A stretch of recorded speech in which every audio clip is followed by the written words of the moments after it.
The government failed to protect students and faculty at Marjory Stoneman Douglas High School, yet government officials respond to the heinous attack by digging in their heels against any suggestion that teachers be armed to defend themselves. Consider the information available to us at this point. The Palm Beach County Sheriff's Office, PCSO, received 911 calls about Nikolas Cruz in November 2017. The calls referenced violence and erratic behavior. CNN reports that in one of the calls with the host family, with whom Cruz was living after the death of his mother, told PCSO they feared Cruz was going to turn a gun on the family. The family member told deputies that Cruz was buying tons of ammo and had allegedly put a gun to others' heads in the past. No charges were filed, no arrest made.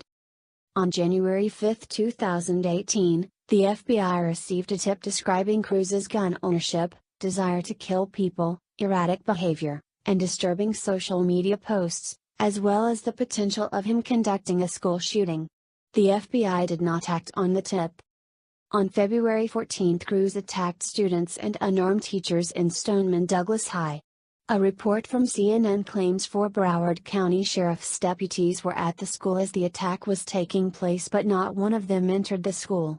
On February 22, Broward County Sheriff Scott Israel told ABC 13 that video showed Deputy Scott Peterson by Building 12 on campus, yet Peterson never went inside to confront Cruz. The CNN report quotes Coral Springs sources that claim there were actually 4 Broward County deputies on scene who did not enter the building. When Cruz attacked the school, he faced no armed resistance because the teachers were not allowed to carry. President Trump noted that the lack of armed teachers is a weakness too great to ignore and, on February 21, called for 20% of our nation's public school teachers to be armed for school safety. The next day he reiterated his call, noting that first responders are 5 to 8 minutes away when a school shooting occurs, but teachers are on scene to shoot sickos immediately. And how did government officials respond to the call for teachers to be armed to defend themselves? The Hill reported that Senator Richard Blumenthal, DCT, called Trump's push for armed teachers abhorrent. He intimated that arming teachers for self-defense was an anathema.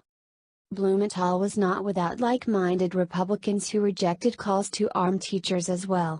Senator Marco Rubio, RFL, voiced his opposition to armed teachers on February 21 and Governor Rick Scott, R., voiced his opposition to armed teachers on February 23. Ironically, when Scott voiced his opposition, he said, "I think you need to have individuals that are trained, well-trained. My focus is let law enforcement do the keeping us safe and let teachers focus on teaching." Government officials like Gov. Scott ignore the fact that well-trained law enforcement personnel failed us during the February 14 attack. Local law enforcement, the FBI, and even the federal gun-free school law failed us. And when we seek to arm teachers to prevent another scenario where an armed attacker finds a school full of sitting ducks, senators like Blumenthal and Rubio are quick to tell us teachers ought not be armed for school safety. Government failed to protect us and they do not want us to protect ourselves. Thanks for watching, guys.